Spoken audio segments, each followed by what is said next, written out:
much more stable in the cow. Let's be honest, the cow is a production animal, it's not a pet. To be much more shorter, the legs are somewhat this way, the butt of the cow doesn't go up, because which is a bad sign, etc. But partly it's in the sperm, it's in the semen of the bull, so that's where you start, and obviously then you start feeding, then you start health, then you start taking viruses, etc. And then you make sure that the cow is happy. A happy cow doesn't give much viruses, doesn't give much anger, doesn't give much labor-intensive work, and it gives more milk. So there's lots of facets in the definitely it does. So that's why I joined the mega farm. But if I see those mega farms, no, of course not. I've given presentations to the Ministry of, I forget all those names, the Farmers Association, Ministry of Commerce, Ministry of Agriculture, etc. And in some cases, we were there with the delegation. You must be noticing that there is a lack of awareness. And it's a big this is gap. taped, isn't it? This is taped. Yeah. So I won't say anything. No, it's okay. People should listen, you know. What do we lack here in Pakistan? Number one, R&D. We don't do no R&Ds over here. And secondly, lack of awareness about anything. We just want to start in entrepreneurship. We just want to start a product and just make it an industrial type and make lots of money. But we don't go into that like just you were telling me that about the Siemens, that the best Siemens mean the best production. Good Siemens will produce better, and you will get better milk. So you see, that's it. It's a matter of calculations, and not every Pakistan entrepreneur or company does realize that it's a matter of calculation as well. I mean, you may think that the food you give to the cow is $2 extra, and you may think, well, let's shorten up a little bit, let's take cheaper food. But if the food is $1 extra, but you get $1.50 more milk out of the cow, it's just a matter of a spreadsheet. It's profitable. Yeah. Not all realize that, obviously. You as a cheesemaker, and you have made cheese, which you understand that if you put it 3 months on the shelf, yes, true, that is your money is at the shelf. You don't get money. But it's only one-time invest, because after you keep doing that, then the string is going, obviously. But not all of them. Sometimes I say to them, why don't you put the cheese 3 months or even... In Holland, you have cheese with a separate label, and the label is saying VSOP, like very expensive cognac. It says it's for example, it's 370 days old. Yeah. But you see the price tag, it's the best premium, but the price tag, if that is being paid by the consumer, why not? Why not? It's profitable. Yeah. Not all realize that, obviously.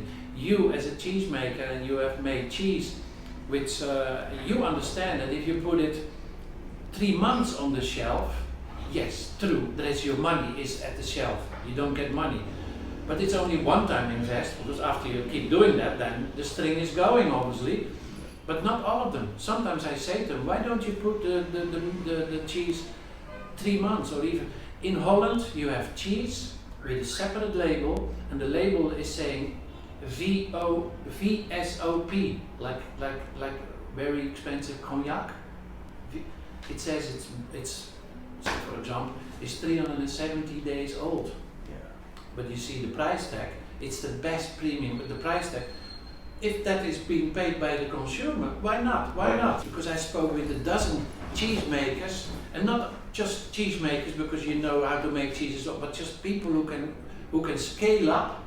For Mr. Imran, who can help him scale up. I said, yeah, but he's very busy. I said, yeah, well, I've been busy in the past, to be honest.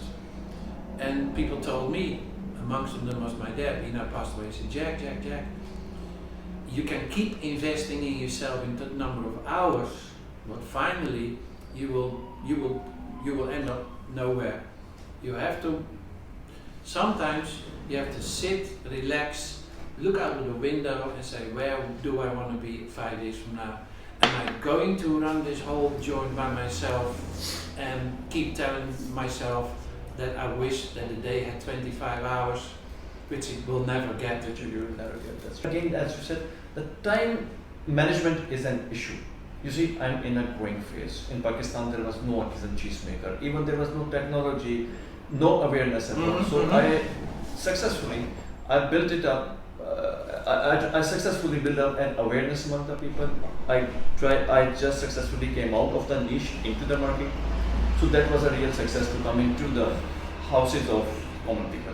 You know, this is what I talk about. This is the matter of awareness. Since guys like him, they are not aware of cheese. So what we do, we just eat. That's what I've been doing, and this is why I formed this a little studio, in which I do some informative videos just to spread the word, you know, and in my own language so that people can understand. That's what I'm doing, and I'm glad that people are appreciating this. This skill is coming up, and Pakistan is really realizing the awareness of this artisan cheeses or any artisan food apart from processed. So they are going towards non-processed, which is a win-win for Pakistanis, for my nation, and for me. So we have to work really hard to achieve those targets. So what's happening is that, again, it's a small unit. I'm an SME.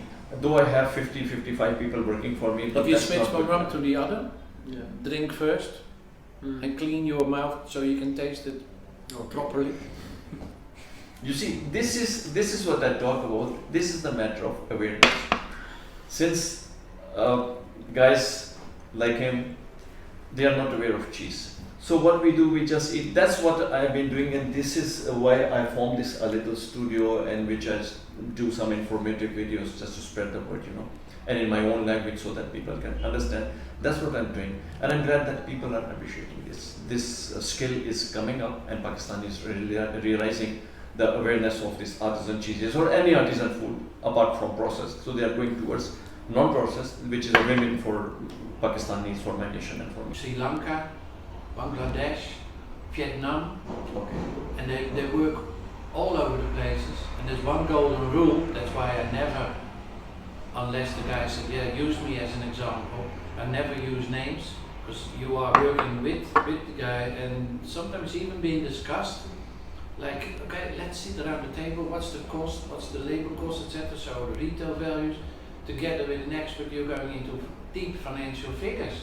But it's between you and the expert, and the report is in PUMS in a secured system, so it won't be, you can trust on that matter, you can trust on that matter, don't think, and they are very used to people and companies like yourself who are in a phase where they are actually, you said it started from a passion, a hobby, now turns into more than a passion, a company, and you have to be committed. Calculations, ingredients, temperatures, floats, cooling, again. If you want to make oil thick or thick oil thin, then that sort of thing. So you make big calculations, according to my calculation, take out step 10. Take it out. And step 10 was taken out, and there was no sort of for that matter. So I think lean is not just going for the slacks and the inventory check.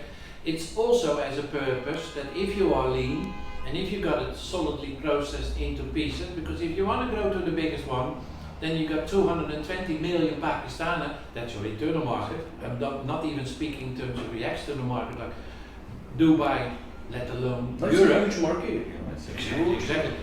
People even more in Pakistan than in Holland, Yeah.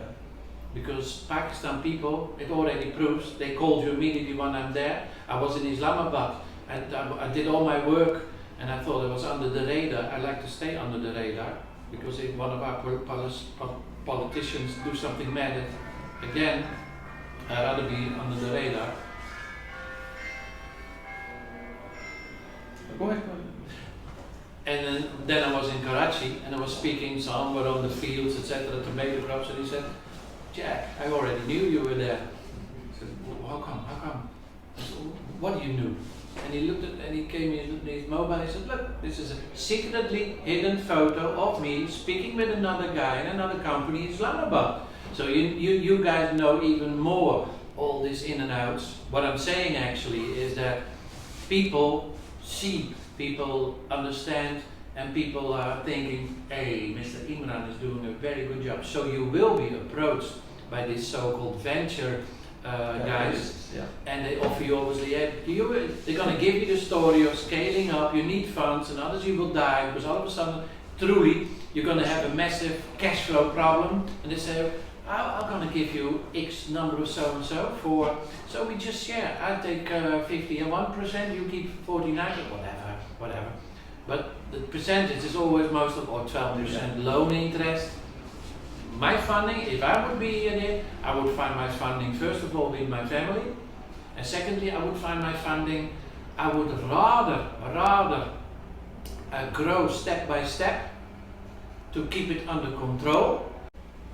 It has a good, pairing with Yeah, this the cracker. combination. Yeah, the the combination. combination, because it's salty and it's creamy.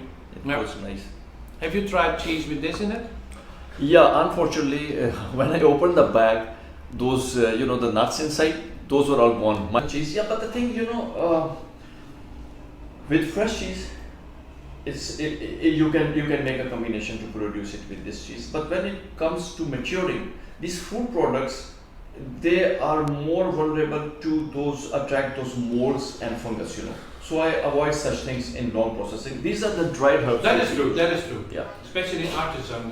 That's right. Because no preservatives, Not fabricated, exactly. etc. Yeah. Sterile, etc. Yeah. Processed cheese, I don't, Yeah. I don't even call it cheese. That's not cheese. That's rubbish. It's analog, just making fool out of people. Because you see the industrialization of America in the Second World War, these non-processed cheese, they grew up because they had to feed their armies, and then it turned into an industry. Yeah. And today we are eating all the junks. I always tell there is a difference between Americans and Europeans, because I've been to both corners of the world. Americans, they are fat, they are lazy, they just want to eat junk. They are not concerned with the quality of food. But Europeans, I have met a lot of Europeans, Germans. I'm not considering England into that Europe. England again, that's cousin of America, so the same habits, But Europeans are food conscious. You guys, you eat best things, olive oils and these non-processed cheeses, sourdough breads, everything is healthy. And that shows, you see, your health and everything. Where my family lives, there's a little cheesemaker in Italy, which is Taronico, which is Lago di Como, Lago di Lecco, which is close to the Alps. And if you want to hear the name, a big city, it's Milano. Yeah. 1 hour drive to the Alps, the mountains, you have the lakes, and my sister and her family is living there.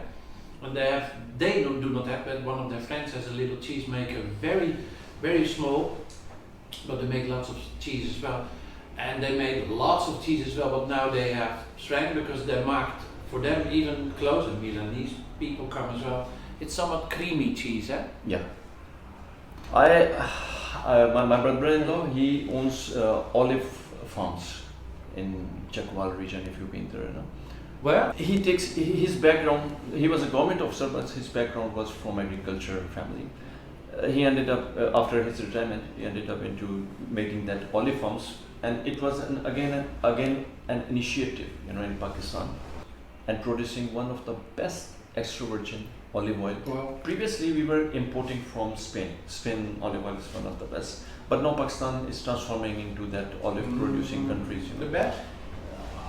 Don't Forget Italy again. I know Italy produces one of the best. Spain produces. I have tried that. I've been to Spain, but my family is obviously in Italy.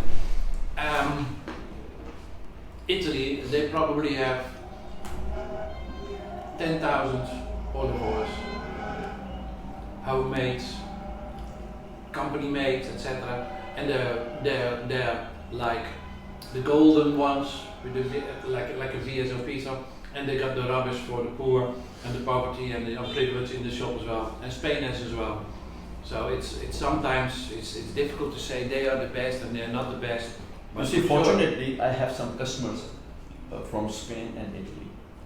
And I'm selling it because he's my brother-in-law, so I give him an advantage to sell it from the platform of my own farmerscheesemaking. So we have those groups, we have. So he pays you pay him royalties or the other way around, or what does it do? Yeah, definitely. I purchase from him and then I'm not making any profit out of it. It's just service to my customers, who are my cheese customers. So I just give them. No, not a service. They walk in, But so they may pick up some us.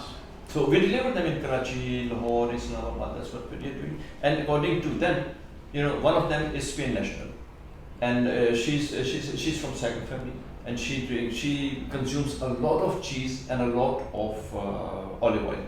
And according to her, that this cheese is equal to this olive oil is equal to Spanish olive oil. It's not pure. So when you compare it with the product, with the pure product which we are taking out, definitely there is a huge difference. So when you come next time, I will definitely be glad to Let's get you this. let's do it. So I mean, we have to leave. It was a pleasure to see you again. No, I Feel free next time. I'll be more glad to see you again. Yeah.